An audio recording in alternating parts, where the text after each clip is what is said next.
Okay, so you have a Google Drive that is dedicated to your company. It would be ideal, but it doesn't have to be, that your, I'm going to do that. So it doesn't have to be, but it would be great if your email address that you logged in with for your admin account is also the same email address that is attached to your Google Drive. Well, why is that ideal? Because in the last year and a half, as we approached the elections, Google made a lot of compliance changes.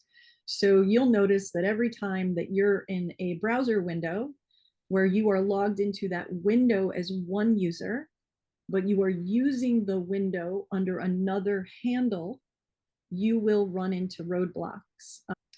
What is it that you mean? This is what I mean.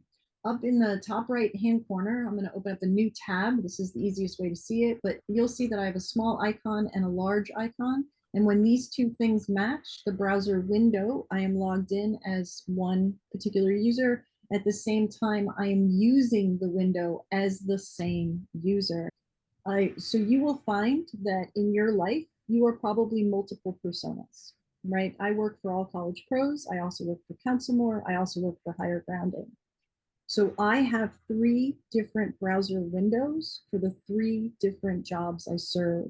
And and I know that many of you wear more than one hat.